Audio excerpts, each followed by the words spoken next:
Nesta aula, veremos sobre a reprodução dos fungos e sua classificação taxonômica. Os fungos podem se reproduzir de forma assexuada. A reprodução assexuada ou anamorfa ocorre por esporulação. Ocorre apenas divisão nuclear citoplasmática, exatamente como se observa nas células não reprodutivas em crescimento normal. As diferentes espécies de fungos formam diferentes tipos de esporos, como veremos a seguir. Os fungos do filo Deuteromycota formam esporos, chamados de conídeos, formados na extremidade das hifas, que são chamadas de fiálide, que por sua vez são suportadas pelo conidióforo. Os fungos do filo Zygomycota formam esporos denominados esporangiósporos, que são formados no interior de estruturas denominadas esporângios. O esporângio é sustentado por uma base chamada de columela. A columela é sustentada por um esporangióforo, em forma de haste. Nessa figura, podemos observar a formação de esporangiósporos, que quando encontram condições favoráveis ao seu desenvolvimento, germinam e formam novas hifas. Os fialoconídeos se originam de uma célula conidiogênica, chamada fiálide, que surge a partir de uma vesícula. O conidióforo de sustentação pode ser simples ou ramificado. Macroconídeos são estruturas grandes, geralmente de forma navicular, divididos por septos transversais.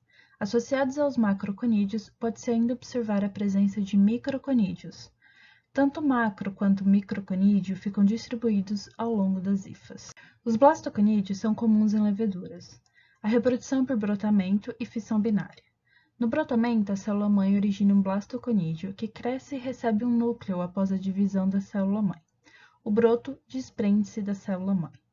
Na fissão binária, a célula-mãe divide-se em duas células de tamanhos iguais.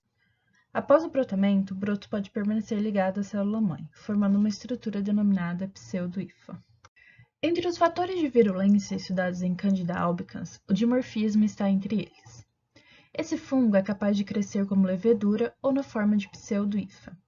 Essa mudança morfológica de levedura para hifa, que não está associada à mudança de temperatura como descrito anteriormente, também contribui para a expressão diferencial de proteínas da superfície que estão envolvidas no reconhecimento e adesão, e algumas proteases envolvidas na invasão tecidual.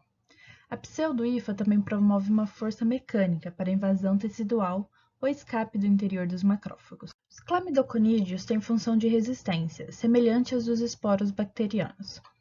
São células geralmente arredondadas de volume aumentado, com paredes duplas e espessas, nas quais se concentra o citoplasma. Sua localização no micélio pode ser apical ou intercalar ou ainda sessile. Formam-se em condições ambientais adversas, como escassez de nutrientes, de água e temperaturas não favoráveis. Este é um resumo dos tipos de esporos assexuados. A reprodução sexuada dos fungos inicia-se com a fusão de hifas haploides, caracterizando a plasmogamia. Os núcleos haploides geneticamente diferentes, provenientes de cada hifa parental, permanecem separados.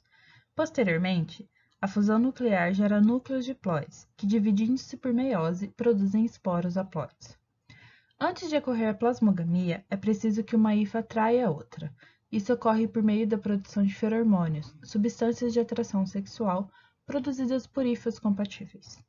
Em muitos fungos, após a plasmogamia, decorre muito tempo até que ocorra a fusão nuclear. A célula diploide se divide por meiose, produzindo 4 esporos sexuais haploides.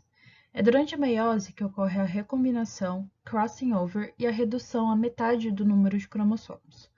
A meiose permite a recombinação gênica, isso explica a variabilidade das espécies de reprodução sexual. Nos fungos do filo Ascomycota, quando as células se fundem, formam estruturas chamadas de ascos. Os esporos formados no interior dos ascos são denominados ascósporos. Nos fungos do filo Zygomycota, a fusão das células forma os zigósporos, formados em zigosporângios, de parede espessa proveniente da conjugação de duas hifas haploides. Nos fungos do filo Basidiomycota, o processo sexuado tem início com o encontro de dois micélios sexualmente compatíveis.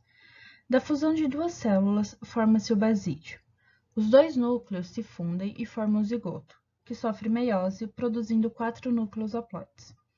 4 pequenas projeções, os basidiósporos, emergem da extremidade do basídio, e cada núcleo haploide, respectivamente, migra para cada basidiósporo.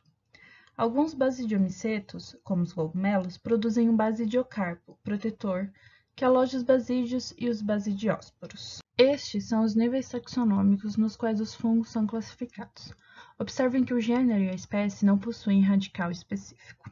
Os fungos patogênicos e oportunistas de maior importância estão distribuídos em 4 filos: zigomicota, basidiomicota, ascomicota e deuteromicota. Os fungos são classificados pelo estágio sexual que apresentam e são chamados de fungos perfeitos. Aqueles fungos cujo estágio sexuado não existe ou ainda não foi descoberto são chamados de fungos imperfeitos e pertencem ao filo Deuteromicota. Este é um resumo das características dos fungos dos filos Zigomicota e Basidiomicota. Ascomicota e Deuteromicota.